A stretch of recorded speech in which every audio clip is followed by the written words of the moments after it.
Et puis un nouveau record pour les créations d'entreprises en France, près de 58 000 le mois dernier. C'est une hausse de 12,9% par rapport au mois de janvier.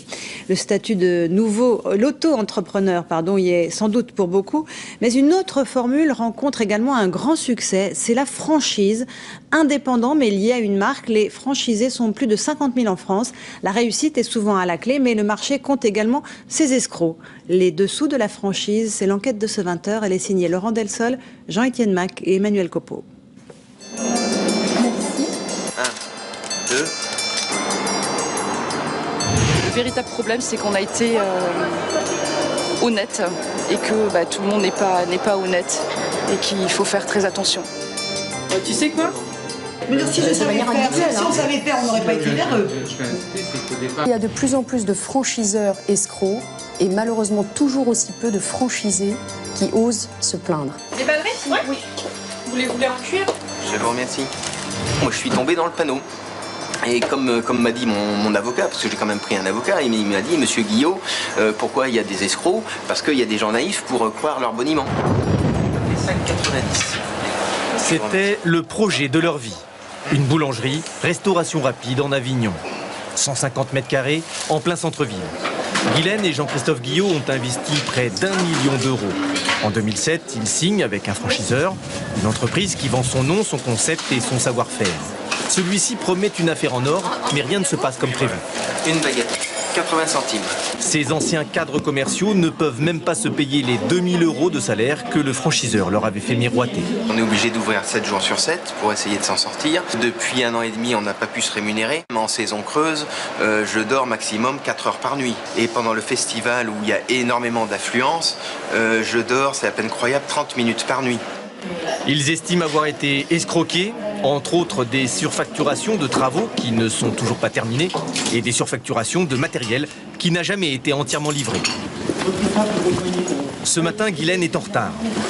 Elle a rendez-vous au tribunal de grande instance. Elle doit 400 000 € aux banques.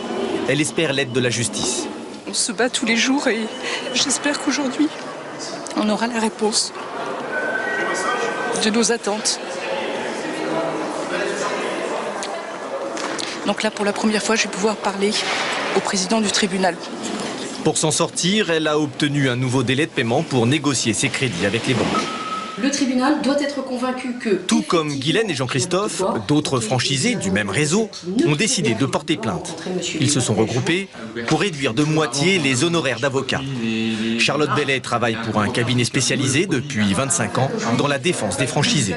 Il y a de plus en plus de réseaux de franchise, il y a les très bons réseaux de franchise et la franchise en soi est une très bonne chose, mais en même temps il y a malheureusement de plus en plus de franchiseurs qui n'hésitent pas à arnaquer des gens honnêtes, qui sont prêts à malheureusement beaucoup investir dans un partenariat qui va les mener à la ruine. Maître Bellet l'affirme, 9 procès sur 10 sont gagnés. On a gagné. Ouais, on est super contents, ça fait un grand soulagement. Sandrine Lampin vient de gagner en 5 mois son procès contre son ancien franchiseur Petit Peton. Elle récupère la moitié de son investissement, 70 000 €. Certains récupèrent leur argent, parfois en totalité. Sandrine est néanmoins heureuse, car elle a repris son indépendance. Elle est toujours dans le même magasin, elle a changé de nom, de fournisseur, et depuis, tout va mieux. Au revoir. Mon chiffre d'affaires, pour l'instant, il est en progression de 25% par rapport à ce que j'avais avec eux. Donc voilà. Et vous payez aujourd'hui ? Oui, je me verse un salaire, ouais.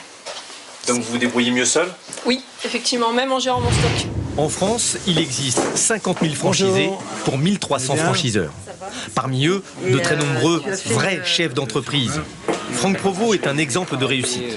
Lancé il y a 15 ans, son réseau compte aujourd'hui 2500 salons de coiffure dans le monde. Il en possède 400. Grâce à eux, il teste les formations qu'il propose à tous ses franchisés. Qu'est-ce que ça vous apporte ?